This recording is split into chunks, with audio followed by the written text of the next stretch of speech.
नमस्कार दोस्तों, जैसा कि आप स्क्रीन पर देख सकते हैं, ग्रेजुएशन लेवल पर एनटीपीसी की वैकेंसी आ चुकी है और इसके एप्लीकेशन फॉर्म 14 सितंबर 2024 से शुरू हो चुके हैं और इसकी लास्ट डेट 13 अक्टूबर 2024 है। दोस्तों, ग्रेजुएशन लेवल के अंदर इसमें 5 पोस्ट पर वैकेंसी आई है, जिन्हें आप स्क्रीन पर देख सकते हैं। आइए दोस्तों, आज डिटेल में जानते हैं कि गुड्स ट्रेन मैनेजर की पोस्ट कैसी होती है, इस पोस्ट के लिए सिलेक्शन प्रोसेस कैसा होता है, अगर आपका सिलेक्शन हो जाता है तो ट्रेनिंग कहाँ होगी और ट्रेनिंग कंप्लीट होने के बाद आपकी पोस्टिंग कहाँ होगी, आपकी ड्यूटी का टाइमिंग क्या होगा, आपको काम क्या करना होगा, आपकी सैलरी क्या होगी और अलाउंसेस क्या क्या मिलेंगे, फैसिलिटीज क्या मिलेगी, अगला प्रमोशन आपका किस पोस्ट पर होगा, ट्रांसफर आपके कहाँ हो सकते हैं, आपको साल में कितनी छुट्टियां दी जाएंगी और क्या ये पोस्ट लड़कियों के लिए सूटेबल है या नहीं। तो आइए दोस्तों, इन सभी सवालों के जवाब को एक एक करके डिटेल में जान लेते हैं।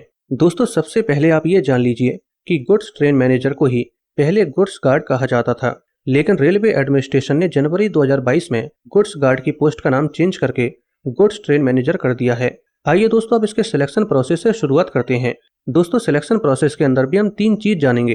पहला ये कि गुड्स ट्रेन मैनेजर के लिए क्वालिफिकेशन क्या जरूरी होती है, आपकी एज क्या होनी चाहिए और सबसे जरूरी है कि इसका एग्जाम पैटर्न कैसा होता है। दोस्तों, क्वालिफिकेशन के अंदर आपकी सिर्फ ग्रेजुएशन कंप्लीट होनी चाहिए, लेकिन आपकी ग्रेजुएशन 13 दिसंबर 2024 से पहले कंप्लीट हो जानी चाहिए और आपके हाथ में रिजल्ट होना चाहिए। अगर आपकी ग्रेजुएशन कंप्लीट हो चुकी है लेकिन 13 दिसंबर 2024 से पहले अगर आपका रिजल्ट नहीं आता है तो भी आप इसका एप्लीकेशन फॉर्म नहीं भर सकते हैं।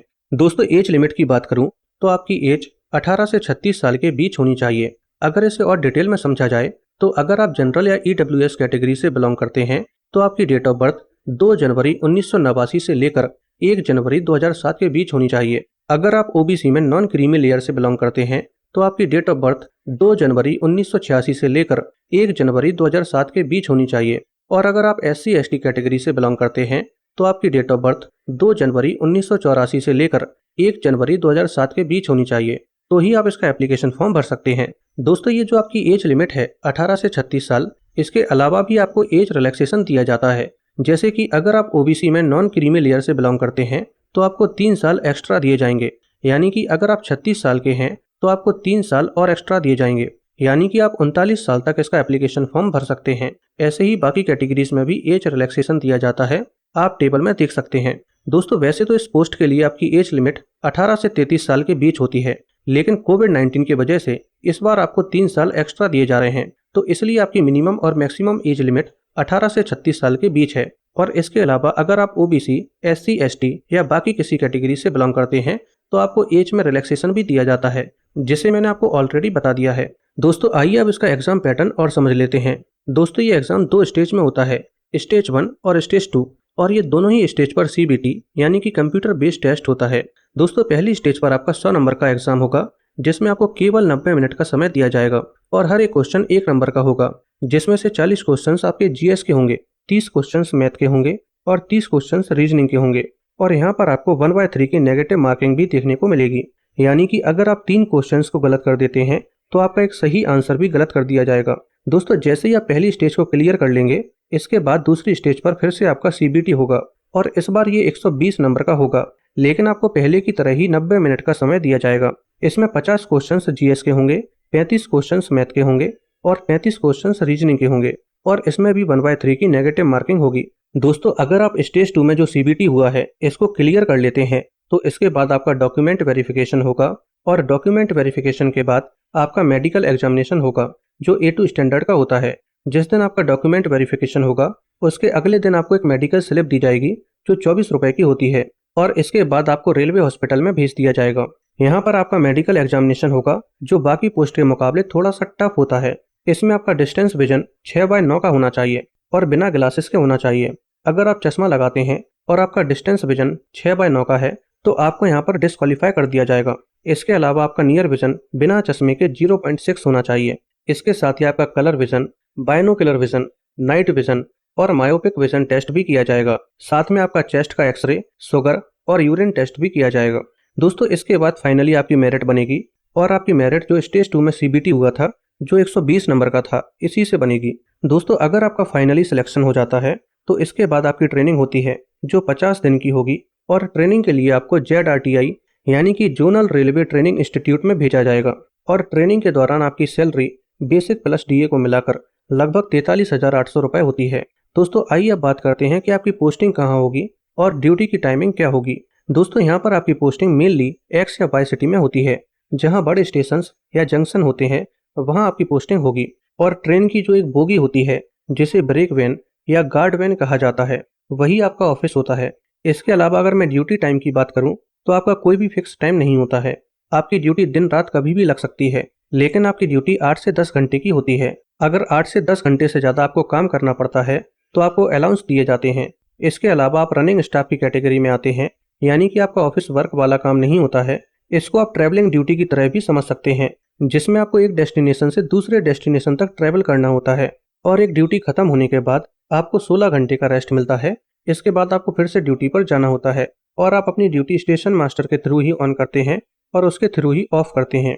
आइए दोस्तों अब जानते हैं कि अगर आपका सिलेक्शन गुड्स ट्रेन मैनेजर के पद पर हो जाता है तो आपको काम क्या करना होगा, यानी कि गुड्स ट्रेन मैनेजर की जॉब प्रोफाइल क्या होती है। यहाँ पर आपको लोको पायलट के साथ मिलकर गाड़ी चलने से पहले पूरी गाड़ी को अच्छी तरह से चेक करना होता है।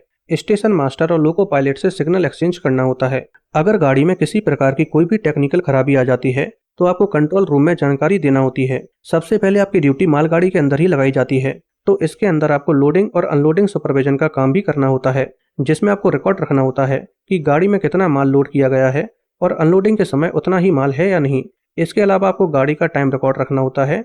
आपको ड्यूटी लेने से लेकर ऑफ होने तक का पूरा रिकॉर्ड स्टेशन मास्टर को देना होता है। इसके अलावा स्टेशन मास्टर और कंट्रोल ऑफिस के बीच में आप कम्युनिकेशन का भी काम कर रहे होते हैं। आइए दोस्तों अब बात करते हैं कि आपकी सैलरी क्या होगी और अलाउंसेस क्या क्या मिलेंगे।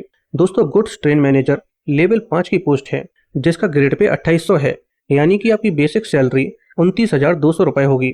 इसके बाद आपको डियरनेस अलाउंस यानी कि डीए दिया जाएगा, जो सैलरी का 50% होता है, यानी कि 18,980 रुपए।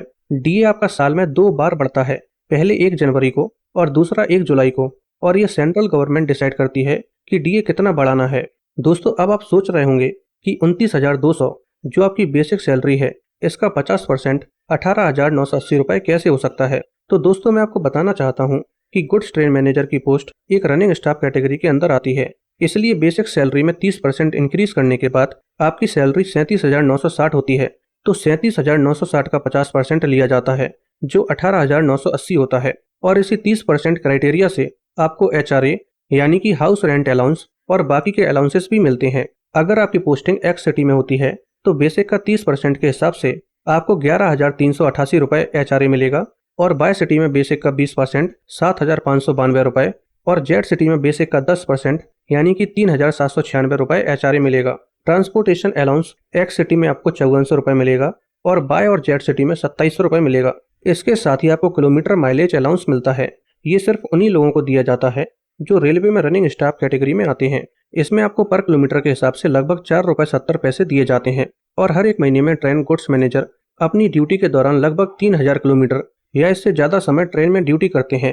तो अगर 3,000 को एक पैरामीटर माना जाए तो 3,000 गुणा 4.70 रुपए, इसका मतलब एक महीने में आपके 14,100 रुपए ये हो जाते हैं। इसके अलावा आपको सेल अलाउंस भी दिया जाता है, क्योंकि आपको एक टॉर्च मिलती है तो उसमें सेल डालने के लिए आपको हर महीने 160 रुपए दिए जाते हैं। आपको नाइट ड्यूटी अलाउंस भी दिया जाता है। इसके साथ ही अगर आपकी ड्यूटी नेशनल हॉलीडे के दिन लगाई जाती है तो आपको नेशनल हॉलीडे अलाउंस दिया जाता है, जो 596 रुपए होता है। इसमें आपको ट्रैवलिंग अलाउंस भी दिया जाता है, जो 625 रुपए पर डे होता है, और इन सब के अलावा आपका एनपीएस डिटेक्शन भी होता है, जो बेसिक सैलरी प्लस डीए का 10% होता है, यानी कि 4,818 रुपए। तो इस तरीके से अगर आपकी पोस्टिंग एक्स सिटी में होती है तो आपकी इन हैंड सैलरी 74,410 रुपए होगी। बाय सिटी में आपकी सैलरी 67,914 रुपए होगी, और जेड सिटी में आपकी सैलरी 64,118 रुपए होगी। आइए दोस्तों अब जानते हैं कि आपको छुट्टियां कितनी मिलेंगी। दोस्तों सबसे पहले तो आपको एलएपी मिलती हैं, जिसे लीव ऑन एवरेज पे बोलते हैं। ये आपको साल में 30 मिलती हैं, 15 1 जनवरी से लेकर 30 जून तक, और 15 1 जुलाई से लेकर 31 दिसंबर तक। इसके अलावा आपको 20 एलएचएपी मिलती हैं, जिन्हें लीव ऑन हाफ एवरेज पे बोलते हैं।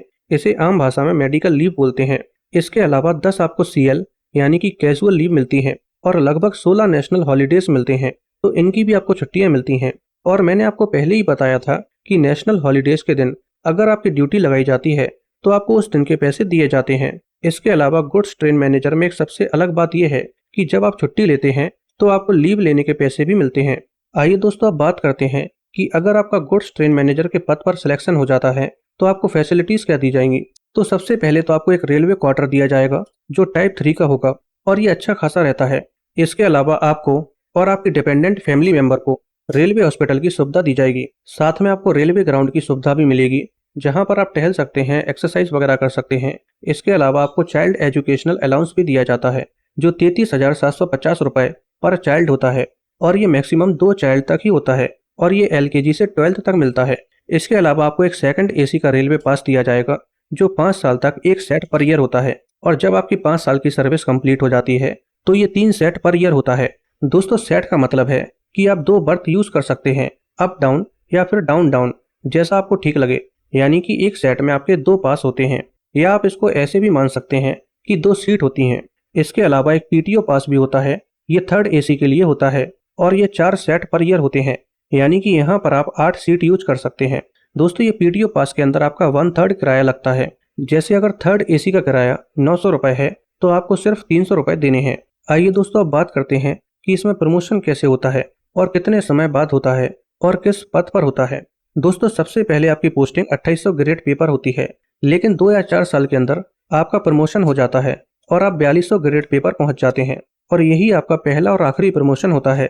इसके बाद आपके कोई प्रमोशन नहीं होते हैं। 2800 ग्रेड पे के अंदर आप गुड्स ट्रेन मैनेजर होते हैं और 4200 ग्रेड पे पर आप सीनियर ट्रेन मैनेजर या फिर मेल ट्रेन मैनेजर बन जाते हैं। सबसे पहले आपकी पोस्टिंग मालगाड़ी में होती है, लेकिन सीनियर ट्रेन मैनेजर के अंदर आपकी पोस्टिंग पैसेंजर ट्रेन में होती है जहां पर आपकी सैलरी लगभग 1.5 लाख होती है। इसके बाद मेल ट्रेन मैनेजर में आपकी पोस्टिंग जो शताब्दी एक्सप्रेस ट्रेन होती है उसके अंदर होती है और यहाँ पर आपकी सैलरी लगभग 2 लाख होती है। दोस्तों अगर आपकी 2 साल की सर्विस हो जाती है, इसके बाद आप एग्जाम देकर अपनी पोस्ट चेंज कर सकते हैं और आप स्टेशन कंट्रोलर बन सकते हैं।